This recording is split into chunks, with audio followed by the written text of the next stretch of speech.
جب ہم مر کے جائیں گے اور مسیح دوبارہ آ کے جب ہم کو قبر میں سے اٹھا کے بادلوں میں کھینچیں گے تو اس وقت ہم کو خدا کی طرف سے ایک نیا جسم ملے گا۔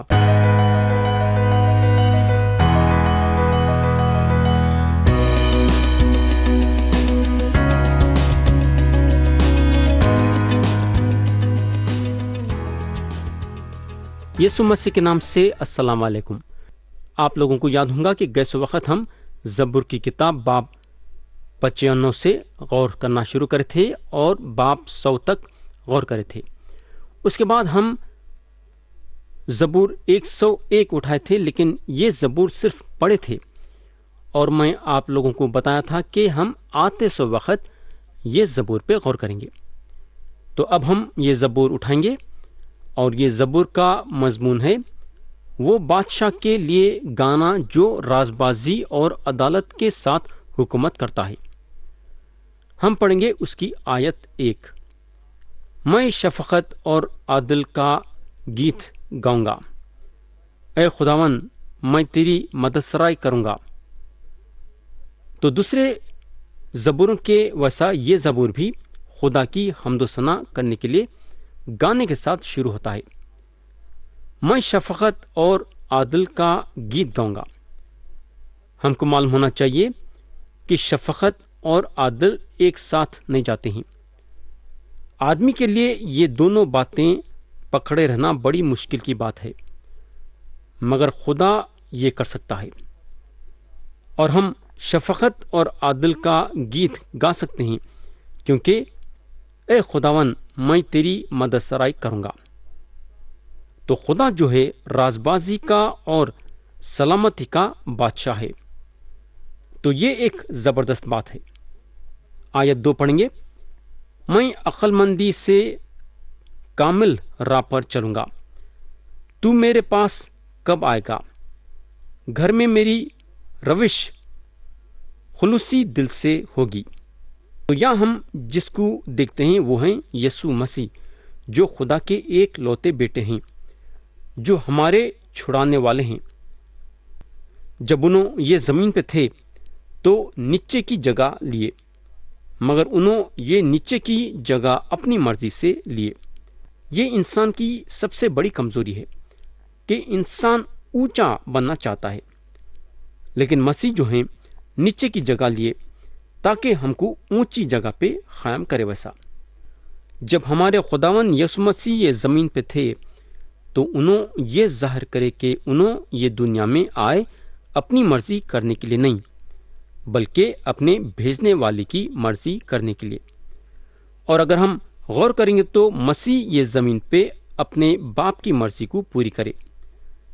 انہوں صبر کے ساتھ وہ وقت کے انتظار میں تھے جہاں انہوں اپنی جان صلیب پہ دیے تاکہ ہم کو مفت میں نجات دیے۔ ویسا انہوں اس وقت آسمان میں خدا کی دہنی طرف بیٹھے ہیں اور خدا کی مرضی کو پوری کر رہے ہیں، اور انہوں وہ وقت کا انتظار کر رہے ہیں جو وقت خدا باپ مقرر کرا ہے ان کو یہ دنیا میں پھر سے بھیجنے کے لیے۔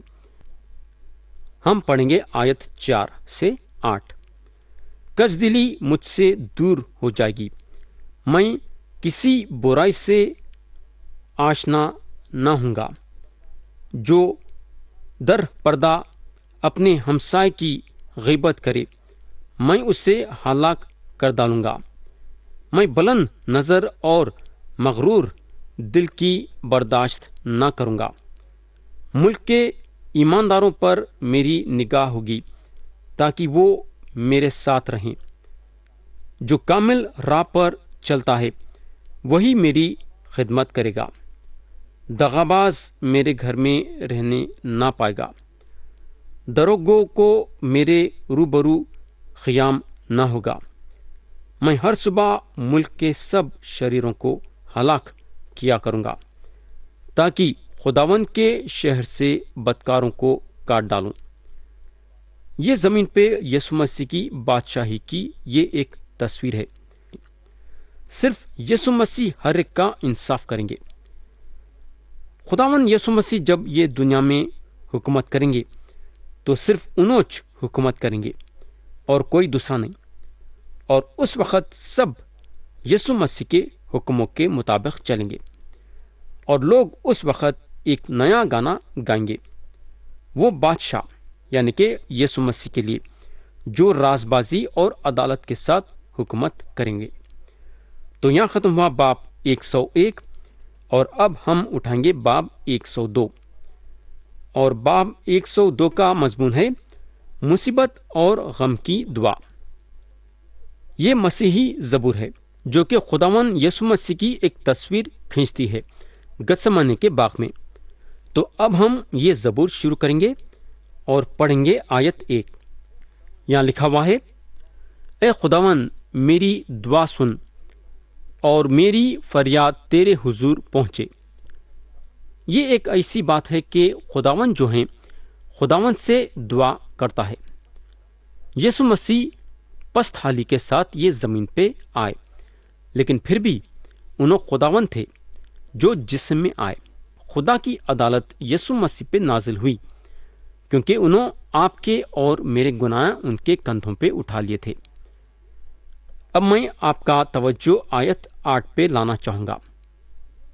یہاں لکھا ہوا ہے، میرے دشمن مجھے دن بھر ملامت کرتے ہیں، میرے مخالف دیوانہ ہو کر مجھ پر لعنت کرتے ہیں۔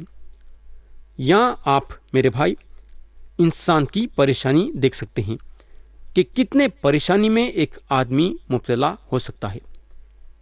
آیت 10 میں لکھا ہوا ہے، یہ تیرے غضب اور قہر کے سبب سے ہے کیونکہ تو نے مجھے اٹھایا اور پھر پٹک دیا۔ تو یہ جو دو لفظ ہیں غضب اور قہر ہے، سب سے سخت طریقے سے عبرانی زبان میں استعمال ہوتے ہیں، اور خداوند یسوع مسیح یہ سہے کیوں؟ کیونکہ انہوں ہمارے کو نجات دینا چاہتے تھے، ہمارے گناہوں کے معافی کے لیے راستہ نکالنا چاہتے تھے۔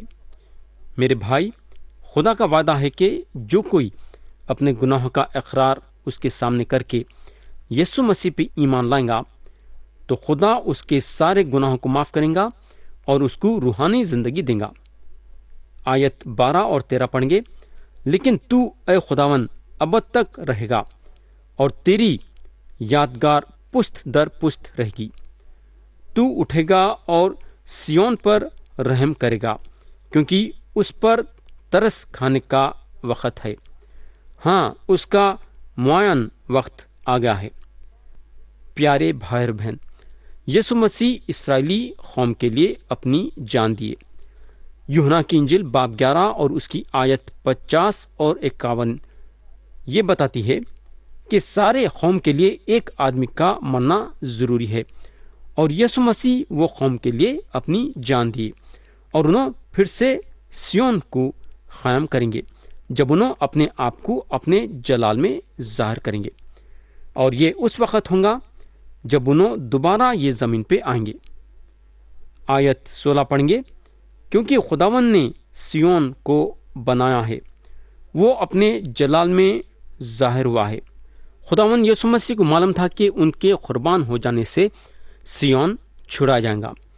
آیت 25 سے 27 پڑھیں گے، تو نے قدیم سے زمین کی بنیاد ڈالی، آسمان تیرے ہاتھ کی صنعت ہے، وہ نیست ہو جائیں گے پر تو باقی رہے گا، بلکہ وہ سب پوشاک کی مانند پرانے ہو جائیں گے، تو ان کو لباس کی مانند بدلے گا اور وہ بدل جائیں گے، پر تو لا تبدیل ہے اور تیرے برس لا انتہا۔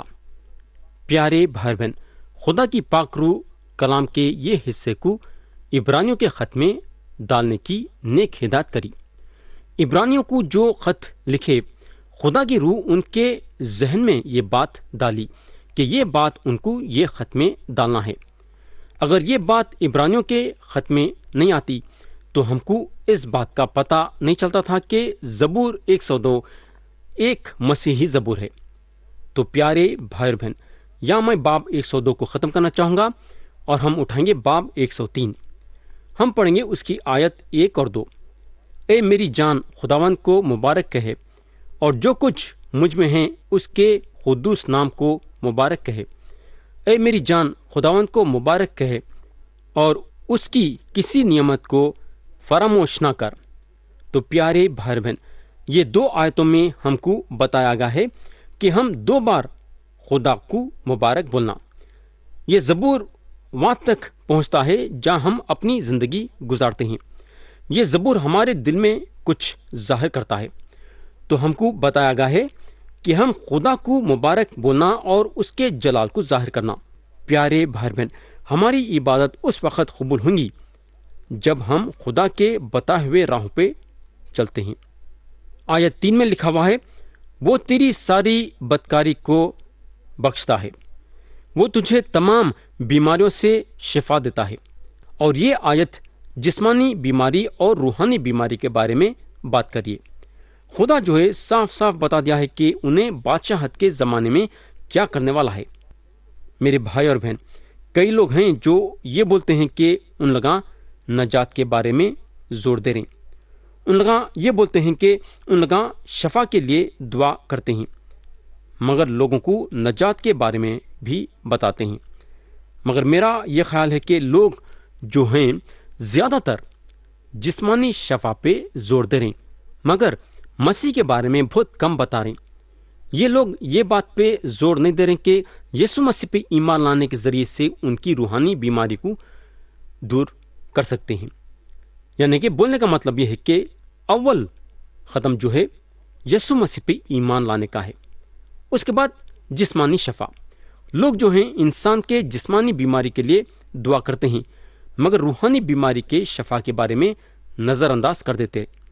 لیکن ہم کو معلوم ہونا چاہیے کہ گناہ کے وجہ سے جسمانی بیماری آتی ہے، یعنی کہ بیماری جو ہے گناہ کا نتیجہ ہے، اور جسمانی شفا پانے سے پہلے یہ گناہ کے سوال کو نپٹنا ضروری ہے، یعنی کہ روحانی شفا پانا ہے، گناہوں کی معافی اور ہمیشہ کی زندگی۔ ہمارے گناہوں کے لیے یسوع مسیح کو اپنی جان صلیب پہ دینا پڑا، اور ہم کو رازباز ٹھہرانے کے لیے ان کو مردوں میں سے جلائے گا۔ اب ہم زبور کی کتاب باب 103 اور اس کی آیت 4 پڑھیں گے۔ وہ تیری جان ہلاکت سے بچاتا ہے، وہ تیرے سر پر شفقت و رحمت کا تاج رکھتا ہے۔ ہم یہ بات ضرور پہچانا ہے کہ خدا کے جو خاص خدمت گزار تھے یا ہیں، یہ زندگی میں اپنی بیماری سے چھٹکارا نہیں پائے، بلکہ اپنی ساری زندگی تکلیفوں سے گزارے۔ یہ لوگ کبھی اپنے زندگی میں شفا نہیں پائے۔ آیت 5 پڑھیں گے، وہ تجھے عمر بھر اچھی اچھی چیزوں سے آسودہ کرتا ہے، تو عقاب کی مانند اثر نو جوان ہوتا ہے۔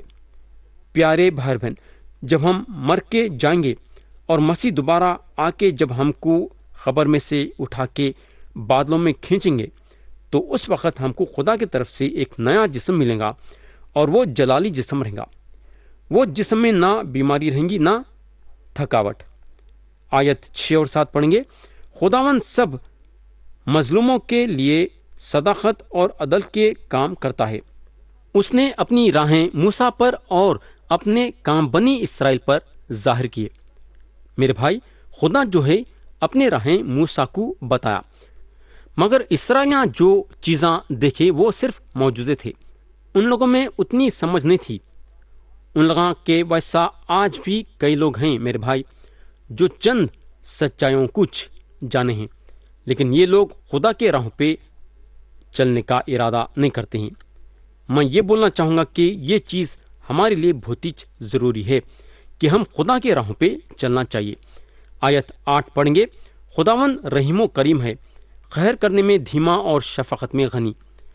تو سارے چیزوں کے بیچ میں سب سے بڑی چیز کی جو ہم کو ضرورت ہے وہ خدا کے رحمت کی ضرورت ہے۔ آیت 9 اور 10 پڑھیں گے، وہ سدا جھلکتا نہ رہے گا، وہ ہمیشہ غضبناک نہ رہے گا، اس نے ہمارے گناہ کے مطابق ہم سے سلوک نہیں کیا، اور ہماری بدکاری کے مطابق ہم کو بدلہ نہیں دیا۔ میرے دوست، اگر خدا ہمارے گناہ کے مطابق سلوک کرتا ہوتا تو یاد رکھو ہم میں سے ایک بھی نجات نہیں پاتا تھا، سب کے سب ہلاک ہو جاتے تھے۔ آیت 11 میں لکھا ہوا ہے، کیونکہ جس قدر آسمان زمین سے بلند ہے اسی قدر اس کی شفقت ان پر ہے جو اس سے ڈرتے ہیں۔ تو ہم یہاں یہ بات سے اطمینان رکھنا ہے کہ خدا کی شفقت کا ہاتھ وہ لوگوں پہ ہے جو اس سے ڈرتے ہیں۔ خدا کا خوف ہمارے دل میں رہنا ضروری ہے، اور خدا ہم سے یہ چاہتا ہے کہ ہم ہمارے دل میں خدا کا خوف رکھنا۔ آیت 12 پڑھیں گے، جیسے پورب پچھم سے دور ہے ویسے ہی اس نے ہماری خطائیں ہم سے دور کر دی ہیں۔ تو آپ خدا کے بارے میں سوچ سکتے کہ خدا کتنا محبت بھرا خدا ہے اور رحیم و کریم ہے کہ خدا ہماری خطائیں ہم سے دور کر دی ہے۔ خدا جانتا ہے کہ ہم کتنے کمزور انسان ہیں۔ خدا جانتا کہ ہم بار بار گناہ میں گریں گے، لیکن خدا چاہتا ہے کہ جب بھی ہم گناہ میں گریں گے یا گرتے ہیں تو اس کے پاس آنا اور اپنے گناہ کا اقرار کرنا اور خدا سے معافی مانگنا۔ یہ ایک ایسی بات ہے کہ ہم زندگی بھر کرنا، کیونکہ ہم جب تک یہ زمین پہ زندہ رہیں گے ہم گناہ کرتے رہیں گے۔ ہمارے چال چلنوں کے ذریعے سے اگر ہم گناہ نہیں بھی کرتے ہیں تو ہمارے خیالاتوں کے ذریعے سے ہم بالکل گناہ کریں گے۔ مثال کے طور پہ ہم کسی کا قتل نہیں کریں گے، مگر اس بھائی یا بہن کے لیے اپنے دل میں جلاپا رکھیں گے، یا پھر اس کے لیے اپنے دل میں چڑچڑاہٹ پیدا کریں گے، وغیرہ وغیرہ۔ تو یہ پکی بات ہے کہ ہم ہمارے خیالاتوں کے ذریعے سے گناہ ضرور کرتے ہیں۔ تو ہمارا کام یہ ہے کہ ہم ہمارے گناہ کا اقرار کرنا اور خدا سے معافی مانگنا، اور کلام بتاتا ہے کہ جیسے پورب پچھم سے دور ہے ویسے ہی اس نے ہماری خطائیں ہم سے دور کر دی ہیں۔ تو یہاں میں کلام کو ختم کرنا چاہوں گا یہ دعا کے ساتھ کہ خدا ہم سب کو آج کے کلام کے ذریعے سے برکت دے۔ یسوع مسیح کے نام سے آمین۔